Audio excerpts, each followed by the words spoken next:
and welcome viewers of Beit Avichai.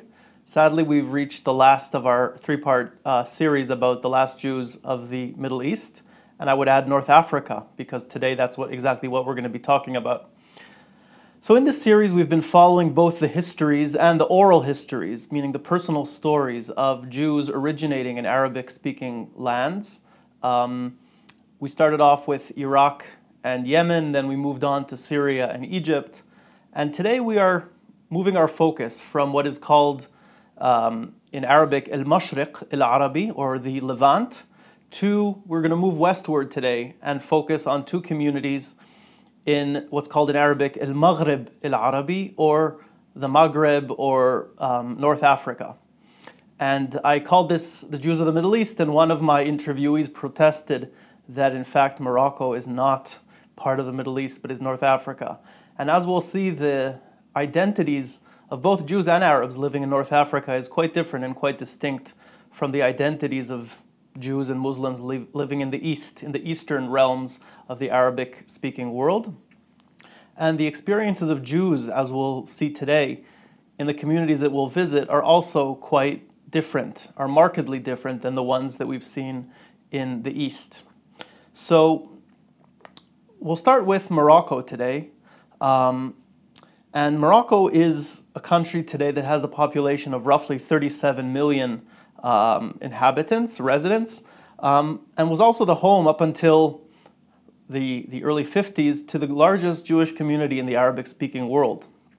So as I said, the Jewish experience, not just in Morocco, but in other countries in North Africa, is quite different. And what characterizes this difference, I would say, between the life experience of Jews in North Africa and that of Jews in the East has to do with the direct and strong influence of the colonialism of France, specifically in three of the countries, Morocco, Tunisia, and Algeria, and Italy, if we're talking about Libya. An influence that's much stronger than I would say, the British influence on Iraq or on parts of Yemen. So the experience of Jews, at least in the last few centuries, since colonialism really took root in these countries, really influenced the identity of many of the Jews living in those countries. And I think by and large we can say that the experiences of the Jews that I interviewed, at least in Morocco and in Tunisia, are generally speaking more positive and more nostalgic than the ones that we've seen in the other countries previously.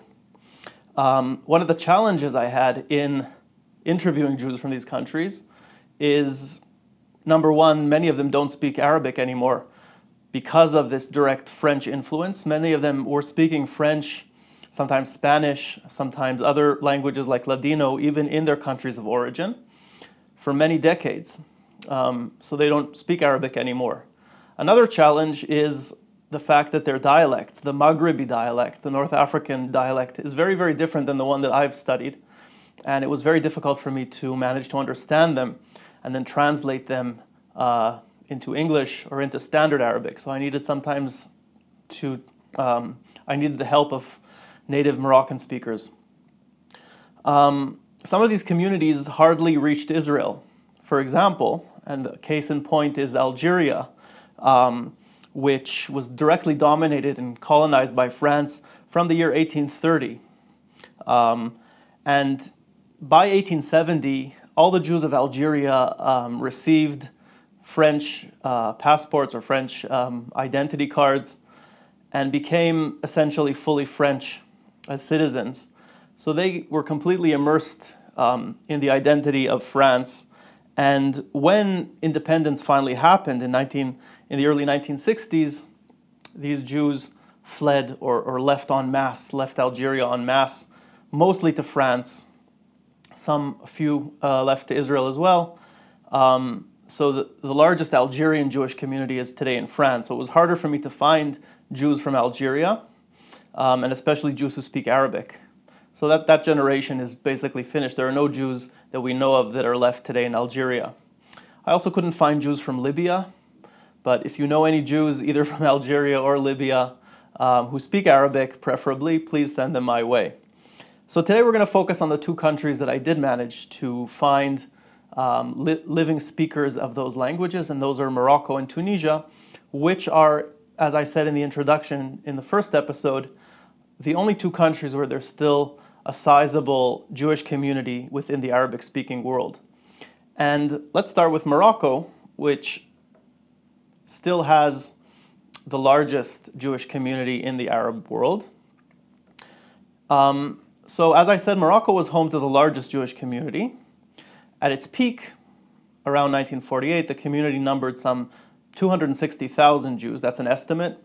Some estimates go as high as 300,000, but there were a few 100,000 Jews living in Morocco before its independence, around the time that Israel became independent.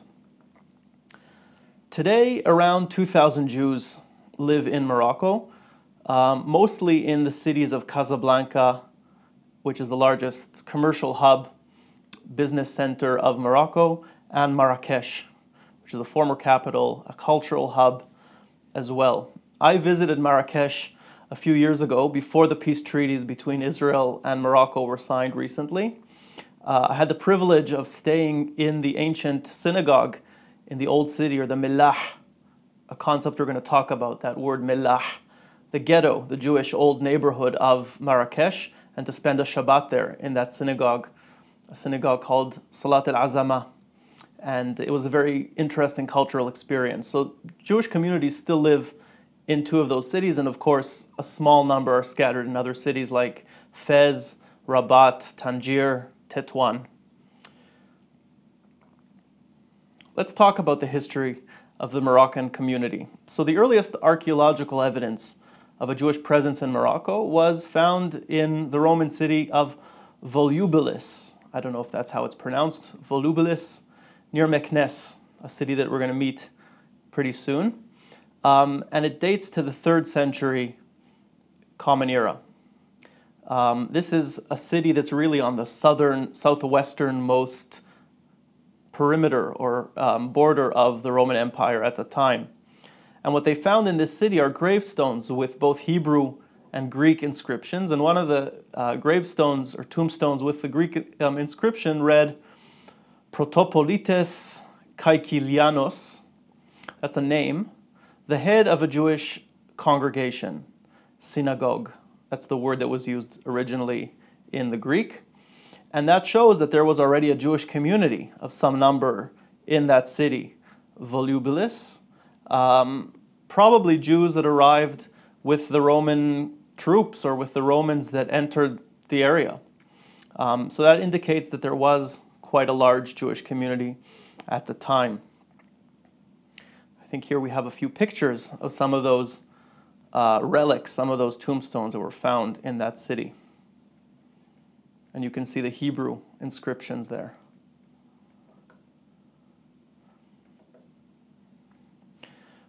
There are a lot of legends about how exactly the Jewish community began in Morocco, but the origins, like in some of the other countries, are shrouded in mystery. They're not completely clear. Scholars debate whether the first Jews migrated westward from the land of Israel, or whether the real beginnings of the community are local Berber communities. Berbers were the ethnicity, the people that inhabited Morocco before, and continue to inhabit Morocco, of course, but inhabited Morocco before the Arab expansion or the Arab conquest of Morocco in the 7th century. And some researchers see that they adopted Judaism perhaps as a result of Jews coming in again from Europe together with the Romans. Jews also fled to Morocco from Europe during the Byzantine period, meaning 5th, 6th, 7th centuries, because of persecution from different Christian kingdoms in the Byzantine kingdom, and continued to flock to Morocco or to move to Morocco even after the Muslim conquest of Morocco around the year 700 CE, as Islam moved westward from the Arabian Peninsula, entered Egypt in the 640s or thereabouts, 630s, and continued to move westward until it took control of all of North Africa and controlled the Iberian Peninsula as well around the year 700. There are a few famous Berber dynasties that are well known because of the Jewish scholars, or at least we know them thanks to the Jewish scholars that lived under them. And one was the Almohad dynasty. Almohad, it's the Arabic word Al-Muwahhidun. And they took control of Morocco and southern Spain in the mid-12th century, forcing Jews and Christians to convert to Islam. They replaced the more tolerant dynasty that preceded them, the Moravids in Spanish, El-Murabitun, that's an Arabic word as well, a Spaniardized Arabic word, El-Murabitun, the people who cling to the land. So those were Berber dynasties, but there was a change. The Al-Muwahhidun or Al-Muhads were more harsh towards the Jews. They forced conversion, and they ended what is known as the dhimmi status of Jews. Now, today the word dhimmi is often referred to as the inferior status of the Jews, which in fact was the case. Jews could not build above a certain buildings above a certain height. Their synagogues were limited. They couldn't ride a horse or wear certain clothes. They had to pay a tax to the Muslim rulers called jizya. This, of course, is Islamic law. This was not imposed just in North Africa, but all across the Arab or the Islamic world. But the dhimmi status actually gave Jews protection that Christendom didn't give the Jews. So as long as Jews enjoyed this dhimmi status, they were in fact inferior to Muslims, but they still could live a relatively free and autonomous life in the communities where they lived. Once that status was disregarded or taken away from them by dynasties like the Muwahhidun, then they were target of much worse attacks and persecution. So one of the people that is famous to have lived under the Muwahhidun during that time was Moses Maimonides and his father. So under this persecution, many Jews opted to maintain their Jewish practices in secret while outwardly living as Muslims or professing Islam. Moses Maimonides, Moshe ben Maimon, his father Maimon Hadayan, a prominent rabbi and judge, penned a letter called a letter of consolation to the Jews of his time to legitimize this duality, meaning to comfort the Jews who are living this dual religious life, practicing Judaism in secret and living as Muslims outwardly, and telling them that that's all right, that they don't have to feel bad or ashamed as Jews to live this divided, splintered life. Moses Maimonides himself, who lived between 1138 and 1204, fled from his birth city, the city of birth in Cordova, to the Moroccan city of Fez during the Almohad persecution. Right? So the Almohadun were also in control of parts of Spain, like the city of Cordoba. There, in Fez, he penned his famous commentary to the Mishnah. That's the first major work that he wrote as a young man. So Fez became a center of scholarship, but also the place where Moses Maimonides settled, at least for a while, before moving eastward to Egypt.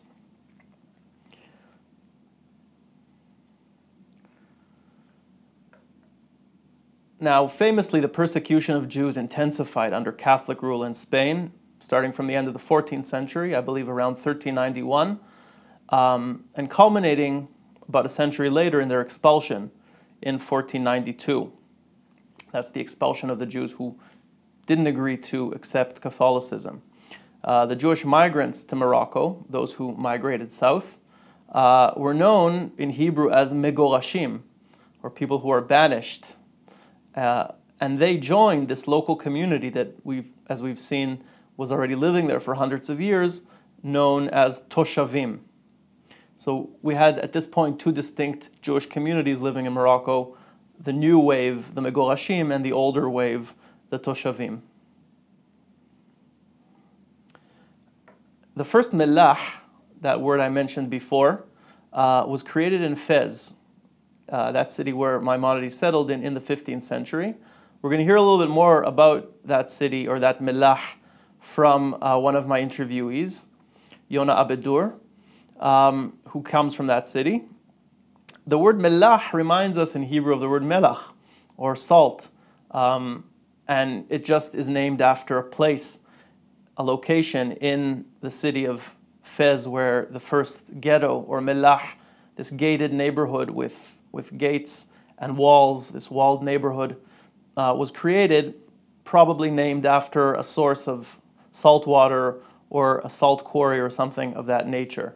And later on, all the other Jewish ghettos or Jewish cities in Morocco, for example, the one in Marrakesh, where I visited and stayed over Shabbat, they were also called Mellah. So that's the connection to salt or to ghetto, named after that first neighborhood in Fez. Moving forward a few centuries, secular education, like in other countries we've seen, was introduced with the opening of the Alliance School. Again, the French were the first ones to open these Kol Yisrael Chaverim, this chain of schools in the Arabic-speaking world, and the first one was opened in the city of Tétouan in 1862. Starting in 1912, well, a little bit earlier when the French first attacked Morocco to protect their commercial interests, that was 1907, but officially there was something called, I think, the Fez Treaty, and from 1912, the French officially dominated, controlled Morocco as a protectorate, meaning they oversaw everything political that happened there, but maintained the royal Moroccan family as sort of nominal rulers of the country up until the year 1956 when Morocco received its independence. And of course, Jews were thriving under this pluralism and secularism that was introduced by the French.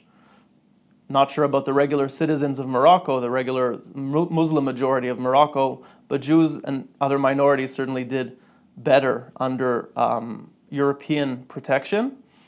And when independence came along, usually, as we said, that spelled a certain deterioration for the Jews of Morocco and other countries. Of course, in Morocco, there were always two distinct communities of Jews. There were the Jews who were more associated with the Berber communities, the Berber civilization that continues to live in Morocco to this day.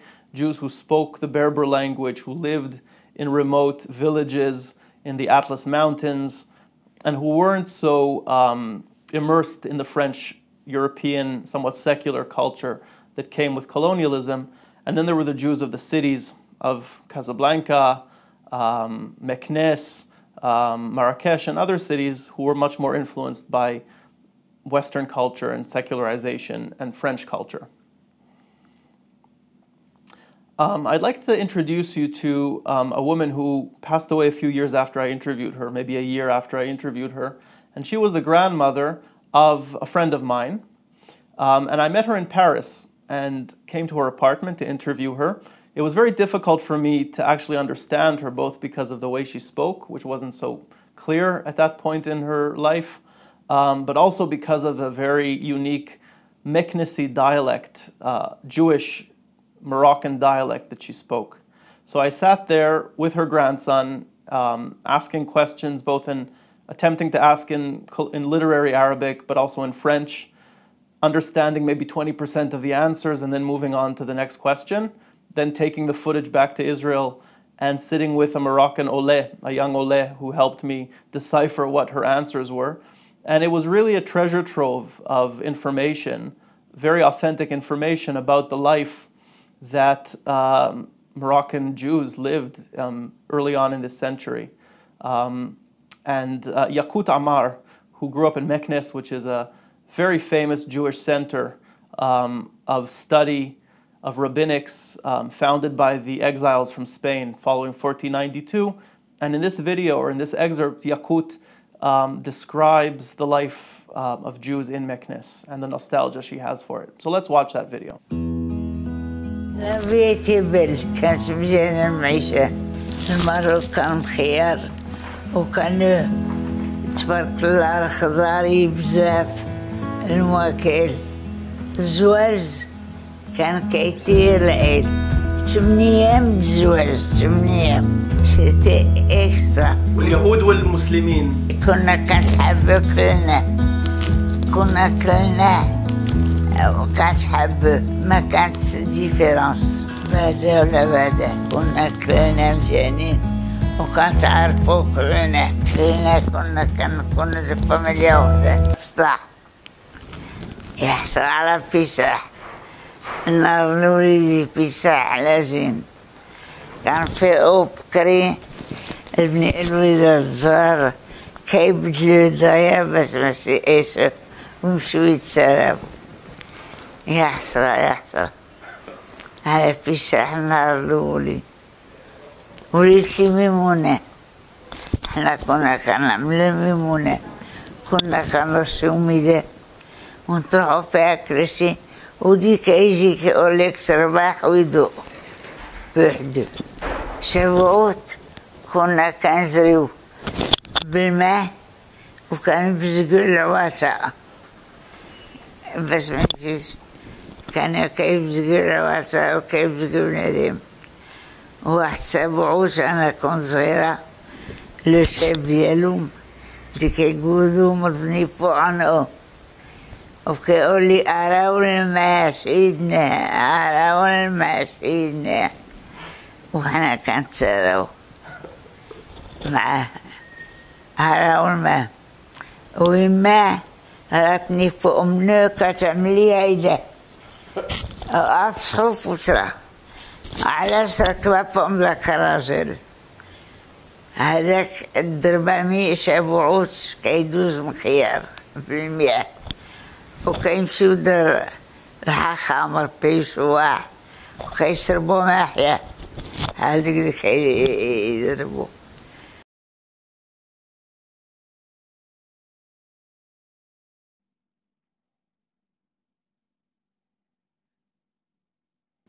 Israel's independence and Morocco's independence a few years later in 1956 brought about a huge wave of immigration to Israel. Between 1948 and 1967, almost 250,000 Jews moved to Israel, and many migrated to France, Canada, and elsewhere. So post-1967, the community had dwindled to really only a few thousand Jews left in Morocco.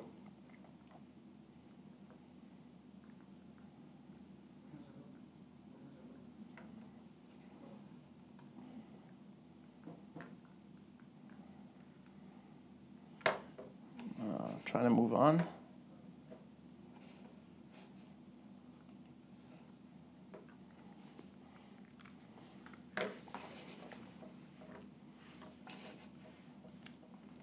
Can I ask the studio to help me?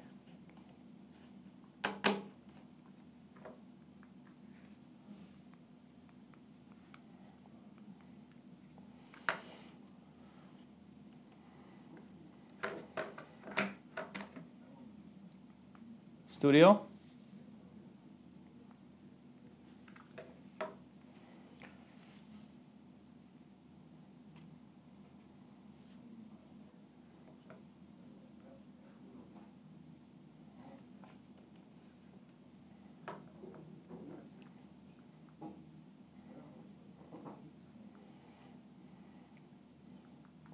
Sorry about these technical problems we're having.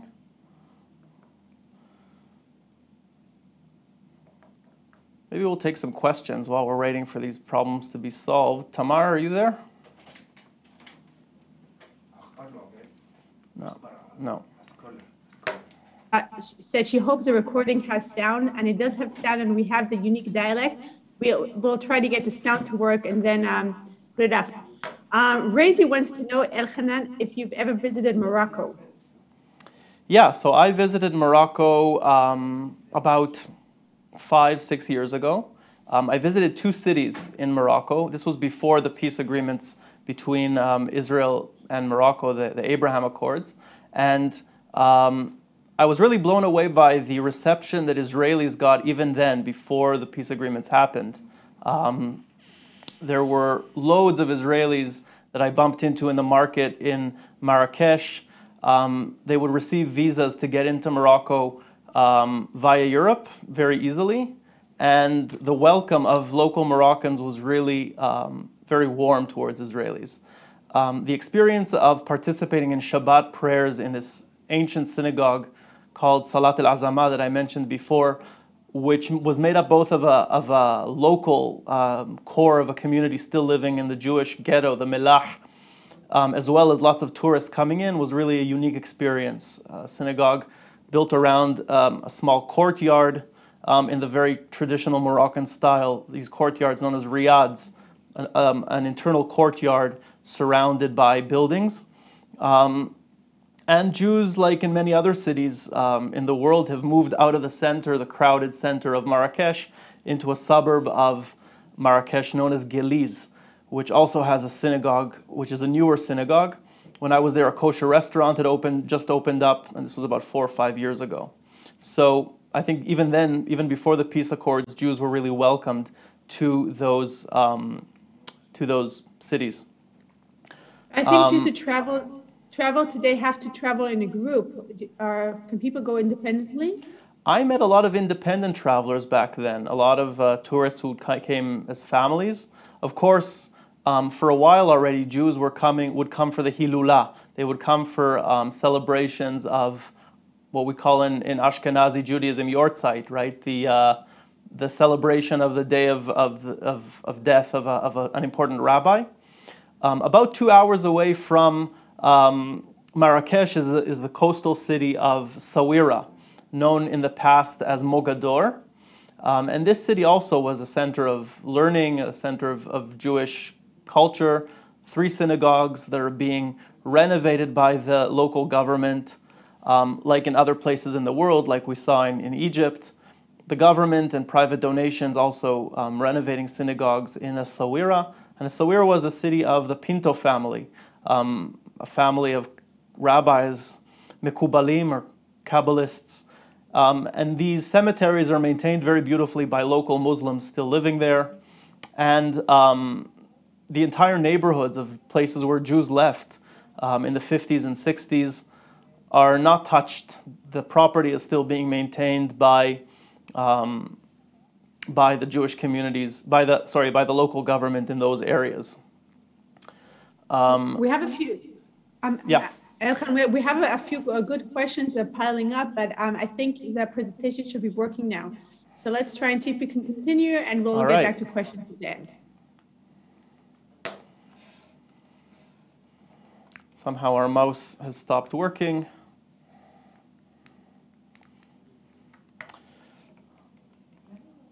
The presentation might be working, but the mouse isn't.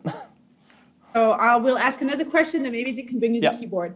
Esther wants to know if you found the Jewish cultural practices in Morocco similar to what you're used to in communities in Israel. So in Israel, I don't really consume Moroccan culture as much. I have come across Moroccan Jews in Israel as well. So I can't say that I can completely compare it. I also spent a while teaching in France, actually, as a Jewish agency shaliach in a Jewish school in Paris called Yavne. And my students there were largely North Africans. They were either Tunisians, Moroccans, or Algerians. And in France, the Jews really maintained a lot of their cultural heritage. And there's some sort of competition between those communities, something that will come up in a minute. I think we have our PowerPoint back. Here we go. All right. So the Jewish underground movement, known as Hamisgeret, began to operate in Morocco in 1955, so shortly before independence. As Morocco prepared to ban Jewish migration to Israel with the support of France. So this was really a Jewish and Israeli initiative supported by the Jewish Agency and the Mossad, which helped smuggle Jews out of Morocco in those years, starting in 1956 or late 1955. And famously, one of these boats that took Jews out of Morocco, the boat Egoz, drowned, I believe, in 1961. So that became a famous, tragic occurrence. But that was the wave of migration following independence. Now I'd like to move on to my second interviewee from Morocco, who is a young man who moved from Morocco to Israel recently to study here in Israel. But while he was living in Morocco, in Fez, where he grew up, he was a tour guide. So Yona Abeddour is now working on a PhD on the identity of second, third generation Moroccan Jews, both in Israel and in France, comparing the two, work in sociology. And here he talks about his experience growing up in the Jewish community in Fez. Hopefully we'll have sound this time. All right. أنا مغربي ياك، فهاد الشيء علاش كنهضر على المغرب، وأنا ملي كنكون هنا أنا يعني تنهضر المغربية، تنهضر العربية، فالناس دائما كيفاش أنت تتهضر هكا وتتفهم مع هذا الجروب هذا يعني كتجيب واحد المسائل الطبيعية اللي كتدخلها في الحياة اليومية ديال الناس. ملي كتوقف وتهضر مع عربي هو كيحسب ليه باللي انت عربي، ولكن كتقول لي لا انا جيت من المغرب وها شنو هي القصه ديالي وهذا. هو انا كبرت في مدينه فاس، وفاس معروفه بالتاريخ اليهودي ديالها. كاينه جاليه يهوديه صغيره في فاس، وتما انا كنت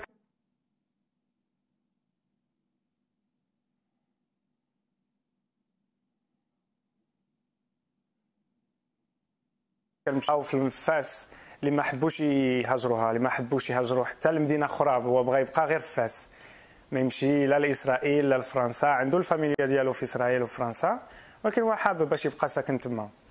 في فاس كاين جوج ديال لي سيناغوغ الصلاه، كاين الماكله كاشير، كاين سونتر ديال الجاليه اليهوديه اللي كيتلاقاو فيه، اللي كيكون فيه الاعياد الدينيه واعياد وطنيه كذلك.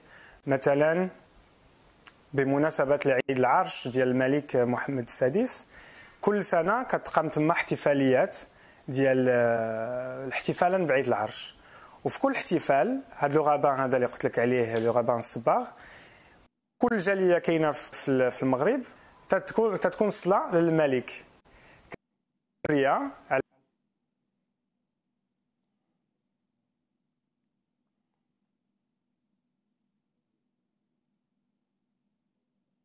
لحسن لك. كاين تما فاس كان فيها اول ملاح. الملاح هو الحي اليهودي اللي كاين في فاس وكاين في المغرب كله، ولكن اول واحد تبنى كان في مدينه فاس في 1438. اليهود من قبل هذاك الوقت كانوا عايشين في المدينه القديمه مع المسلمين. كان في واحد الحي اللي كيتسمى فندق اليهودي، تما كانوا عايشين اليهود. ولكن في القرن 14 وبعد ذلك ال 15 السلطان قرر باش اليهود يكون عندهم حي خاص ديالهم، بالباب تتحل وتشد، بالكل بالتلمود التوراه، بالمدارس، بكل حاجه دينيه كانت كاينه في الملاح. انا درت الدرس القرايه ديالي منين بديت كنقرا في الجامعه، كنت كنهتم بزاف بالتاريخ ديال اليهود، تاريخ اليهود المغاربه، لانه هو تاريخ كبير.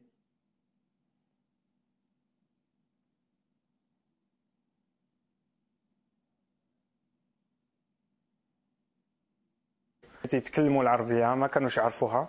بالنسبه لهم اليهود كيهضروا اما العبريه ولا الفرنساويه، لان اليهود بالنسبه للمغاربه اللي كاين المغاربه المسلمين، اليهود كيشبهوا الفرنسيس، سميتهم بحال السميات ديال الفرنسيس، وهذا الشيء علاش تيحسبهم هما ماشي مغاربه، تيسميو هذاك دافيد، هذاك سالومون، هذاك. ولكن هادو الناس اللي ما كبروش مع اليهود. علاش كنقول لك هذه؟ لان الناس اللي كبروا مع اليهود في المدينه ولا في الملاح ولا حتى في الفيل نوفيل كانوا كيتعايشوا مع اليهود، كانوا كيعرفوا الاعياد، شنو هما الاعياد ديال اليهود وشنو هما هجا شي خطرات كانوا تيعرفوا يهضروا بها. Like a bird on a tree, I'm just sitting here.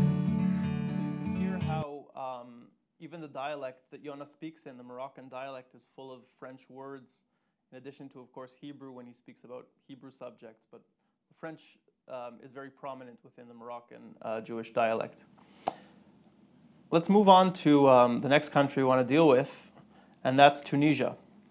And here we have a picture of a mosaic that was found, a Byzantine mosaic that was found in Tunisia, that is actually the first relic, I think, historically, that proves the existence of Jews in Tunisia. We'll talk about that in a minute. In the middle, we have the menorah, of course, the famous Jewish symbol, the menorah from the temple. And on either side, I understand, we have something that symbolizes a lulav and an etrog, symbolizing two of the four species that we use on Sukkot. So the country of Tunisia today has 11 million inhabitants. The Jewish community has dwindled and is now only about 1,500 Jews left in Tunisia, but there still is a Jewish community functioning both in the capital Tunis as well as in the island of Djerba that also has a historic Jewish community that we'll talk about in a minute. So Tunisian Jews, again, whether this is legend or fact, trace their origins to the city-state of Carthage, founded by the Phoenicians in the 9th century BCE, destroyed by the Romans in 146 BCE before being rebuilt as a new city by the Romans. Historic records of the Jews begin only in the 2nd century CE, and a synagogue that dates to the 6th century, that's the mosaic we just saw, was discovered in a town called Hammam Lif, which is built near the Roman city of Naro, with an inscription reading Sancta Synagoga. So that's how they knew that this was a synagogue, because it actually said so. Initially they thought it was a church until they found that inscription and found the menorah.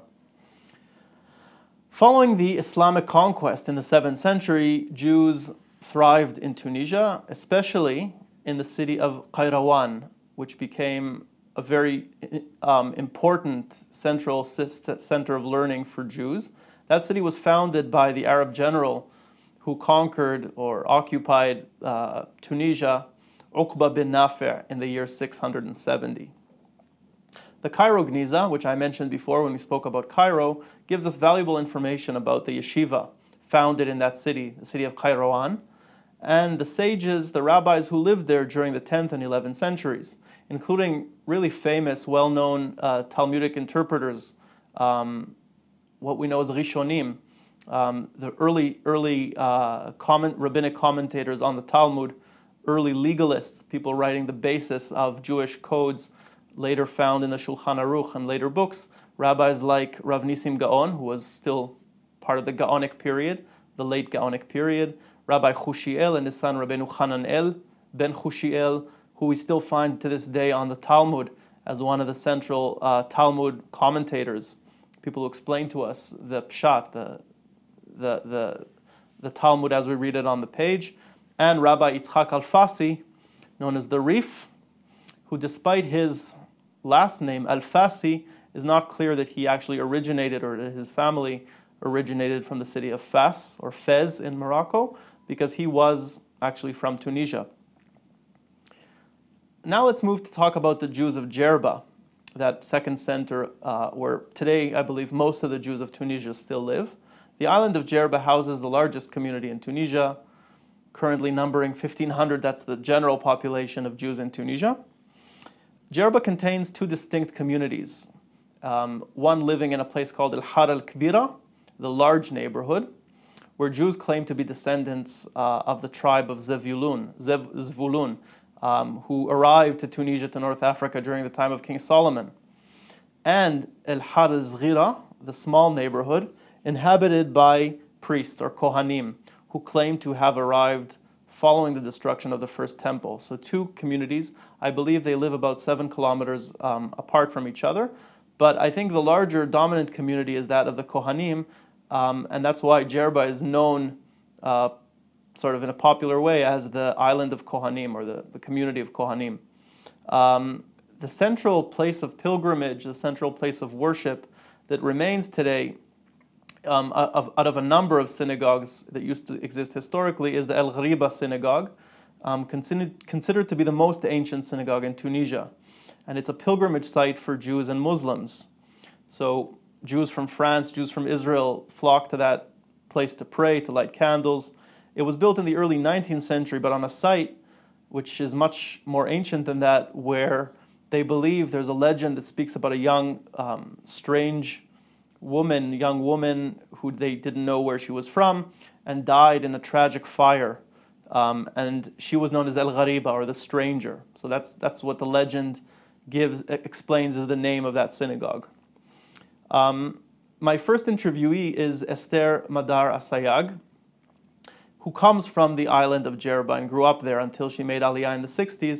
And she describes, as you'll see with a lot of nostalgia, the sheltered life that Jews lived in Jerba, and the culture shock that she experienced after her family made Aliyah to Israel when she was a young girl, and experiencing Israeli culture for the first time after being in such a sheltered community like Jerba.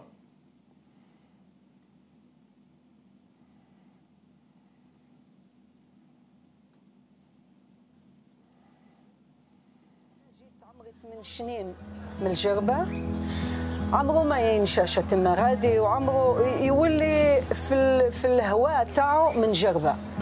العيشة في جربة هي حاجة أخرى لغامغي من إسرائيل ومن العالم مودرني. احنا في جربة الكل يعرفوا الكل، تماشي واحد ما تعقلوش ما تعرفوسي الكل يعرفوا. وحاجة أخرى وقت اللي تجي لإسرائيل تولي عليك مبدلة ياسر. تعرف سي الشتمة هوني احنا في جربة خايفين ربي ياسر، ووقت اللي جينا لإسرائيل ورينا العباد نتفكر الكرابة الأولانية اللي مشات في الشبات، قلنا هذا كان بالك شي مراه تولد ولا واحد حيموت ولا حاجه تاع سكنات نفشات، مش حاجه سهله، مش حاجه سهله. والشعر هنا كربة تانية كربة ثالثة، فهمنا الحشبة مش كيف ما نحشبوها احنا، كان فهمنا اللي تماوني عباد اللي ما قاعدين شي خايفين ربي كيف ما كنا حنان. والشعر غينا المراوات كيفاش لبشات، غينا كيفاش الدنيا معمولة. أما باش تفهم واحد اللي يجي من مطرح كيف جربة اللي عباد الكل خايفين ربي، ويجي المطرح اللي يدا عباد يهود اللي مش كيفنا، انتين تولي في ما تعرفش روحك وين قاعد، حاجة وعرة مش شاهد. احنا العيشة تاعنا في جربة هي العباد الكل خايفين ربي، ما تماشي حاجة كيف هذيك ليهودي ما خايفش ربي. الكل يعملوا الشبات ويعملوا العيد كيف ما يلجم. نتفكر كان واحد اللي ما كانش يعمل الشبات كيف ما يلجم، واحد. ونتفكر قالون عليه شوفوا فك الدار هذيك هذاك ما يعملش شبات كيف ما يلجم. ونتفكر روحي صغيره، انا جيت لاسرائيل وقت اللي كان عمري 7-8 سنين، ومشيت وكنا نمشيو مع صحابي نشوفوا شكل الحاجه المعجبه، اش معناتها ما يعملش شبات كيف ما يلجم، حاجه متهبل. كنا نمشيو ونشوفوا كان في يده الراديو في الشبات، ونقولوا أبغوا يصيروا حاجة كيف هذه. كان يدا كان حاجة أخرى مش من الجربة، مش حاجة تاع جربة. وقت اللي قبل ما تدخل الشبات از تما واحد يعملوا الشوفار، توكعين في الشوفار المرة الأولى معناتها صاو بروحك خاطر الشبات عود ما تجيه، والشعر مرة ثانية معناتها، والثالثة دخلت الشبات كل واحد يسكر الدنيا الكل وما تقدر تعمل حتى شيء.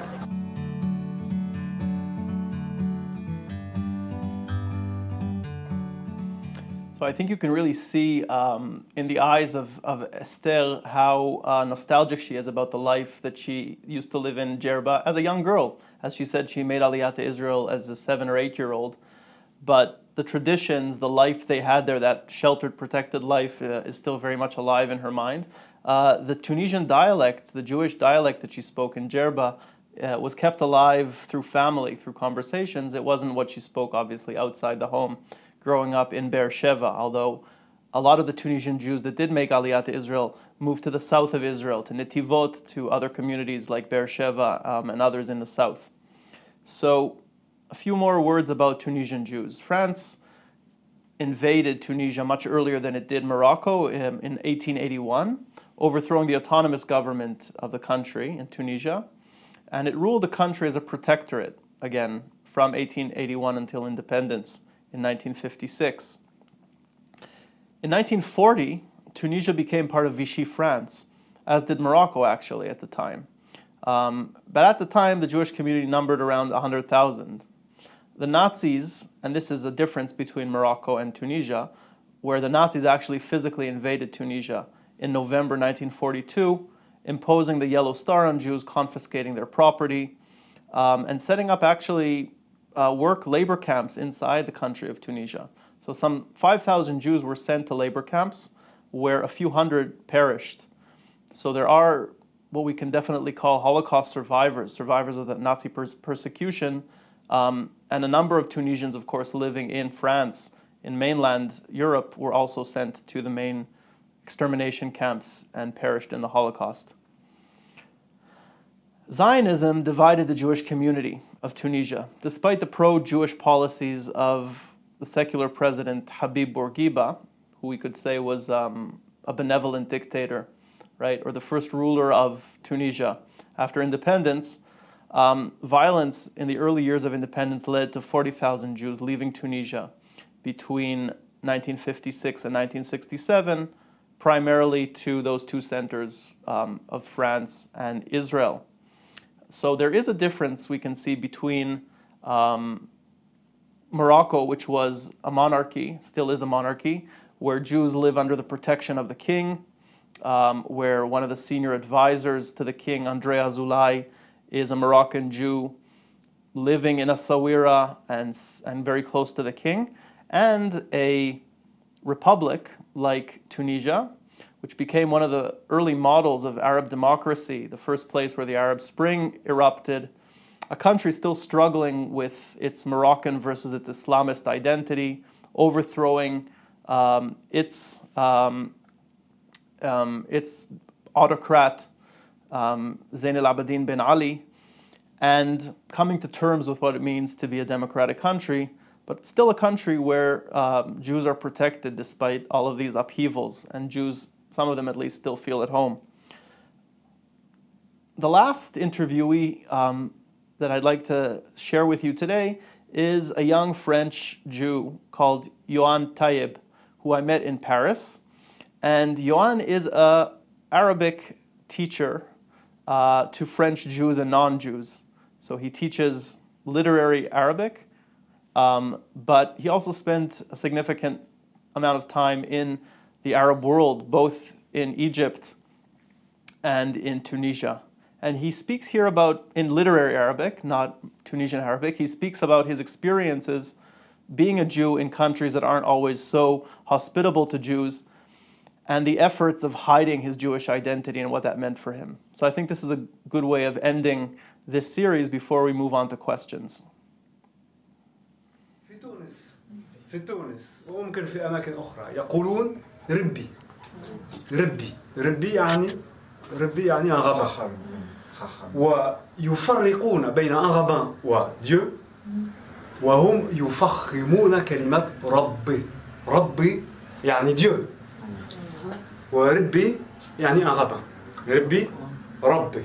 الوضع التونسي والوضع المصري أو الشرقي بشكل عام يختلفان تماما بالنسبة إلى العلاقة مع اليهودية.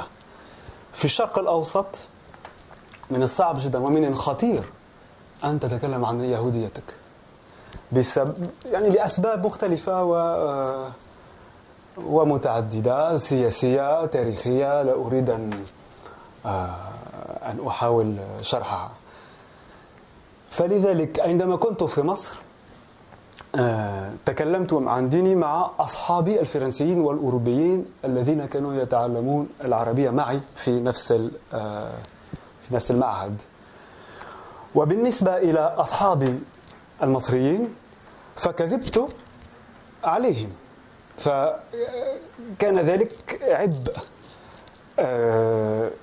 يعني كبير وصعب جدا علي. ويوما قررت أن أقول الحقيقة، مش مع صاحبي أو أصحابي، ولكن مع رجل لم أكن أعرفه. فكنت في سيبر كافيه، كنت في كافيه مقهى إنترنت، بدأت التحدث مع صاحب المكان، فكان شاب مثلي، وتكلمنا، يعني بدأنا أن نتكلم كالعادة مع المصريين.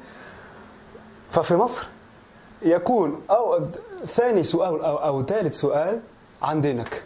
إذا أنت فرنسي ولكنك تتكلم بالعربي، هل أنت مسلم أم يهودي أم عفوا أم مسيحي؟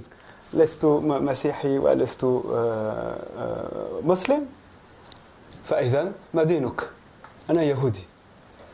فهو أول رد الفعل يعني لم يصدقني، لا هذه النكتة، هذا مستحيل أن تكون يهودي. فأكدت يعني أنني يهودي بالفعل، يعني بالحق أنني يهودي. فقلت له تراني أنا ليس عندي قرنين، فأنا إنسان كيفك. يعني كان هذا الحديث معه جيد جدا وممتع. فهو كان متسامح، وتكلمنا عن الدين وعن الاختلافات الدينية، ولكنني رغم ذلك قال لي إنني أخطأت، يعني أخذت نفسي في وضع خطير جدا لأنني لم أكن أعرفه من قبل. فهو يمكنه أن يكون عنصري وعنيف وكل شيء. هذا بالنسبة إلى الشرق الأوسط، وكذلك في سوريا. يعني عندما كنت في سوريا استمعت طبعا إلى أقوال عنصرية ضد اليهود وإلى آخره، ولكن الوضع يختلف تماما عن هذا الوضع الشرقي في تونس وفي المغرب. في تونس باعتباري تونسي في نهاية المطاف، أنا تونسي، واعتبروني هناك المسلمون اعتبروني منهم، اعتبروني تونسي، رغم أنني لم أكن أقدر أن أتكلم الدارجة التونسية بسهولة يعني. فأولا قبلوني كأحد أفرادهم، وعندهم فضول عميق بالنسبة إلى اليهودية، وخاصة بالنسبة إلى اليهودية التونسية، لأنها تمثل نوع من الحنين إلى الماضي والحنين إلى تعددية تونس وتعددية المغرب العربي بشكل عام، الحنين إلى هذا العصر الذهبي الذي كان يعيشون فيه كل الجنسيات وكل الأديان كتبت يوما أنني كلما أصبحت عربي فتعمقت أيضا بهويتي اليهودية، لأنني لم أكن أفرق بين الاثنين، يعني بين أن تكون عربي وبين أن تكون تونسي، لأنني نحن كلنا يعني اليهود من أصول عربية. يعني مثلا استمعنا إلى العبارات اليهودية باللغة العربية، مثلا كلمة بيسخ، نحن استمعنا إلى كلمة سمعنا بيشح، يعني كلمة عبرية الأصل ولكنها معربة.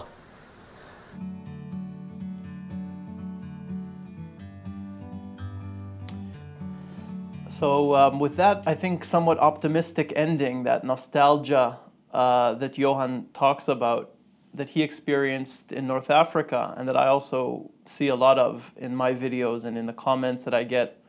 By the way, not just from North Africa, also a lot of this nostalgia comes from the East, from Iraq, from Syria, from Yemen, So the nostalgia, I would say, is ubiquitous, but obviously the experience in North Africa is somewhat lighter and easier for Jews coming from there. We have about 5 minutes left, and I'm happy to take your questions at this point. Tamar? Well, Elchanan, maybe just a second before questions, could you maybe summarize a bit what Yohan said? Some of our viewers couldn't actually see the subtitles and felt they were missing out. I apologize for that. Yohan really spoke about the fact that he fell in love with the language. He studied it. He had more difficult experiences in Egypt, where he had to hide his Jewish identity. And once he exposed his Jewish identity to one friend, and the friend said, "You made a big mistake because you don't know who I am. I'm a stranger, and I could have been someone racist or dangerous to you." He said that his experience in Tunisia and in Morocco was very different than that. He never had to feel like he had to hide his identity. And even though he didn't speak the Tunisian dialect, he was still accepted by Tunisians as one of them and felt much more at home there. He also said that the more he studied Arabic and studied his cultural roots, the more Jewish he felt. So for him, Arabic and Judaism really went hand in hand. And some of the words he heard growing up, like Pesach in the Tunisian dialect, that's pronounced Bishah, shows how closely connected both Arabic and Jewish culture were for him. All right, I think I can take one or two questions before we finish. Yeah, so we'll do one or two. When you were speaking before about Morocco, there were a few questions about the relationship between the king and the Jewish community. Do you have to tell about that? Yeah, so going back even to the Second World War and the threat and the restrictions that Vichy France, right, the collaborating regime in France imposed on Jews, even though nominally the king cooperated with that, in practice he protected the Jews of Morocco. So there's been a very, very long-lasting relationship between the royal family of King Muhammad VI today and King Hassan before him, his father, and the Jewish community. And as Yona explained, even in synagogues to this day, they still bless the king in synagogues, just like in other Western countries.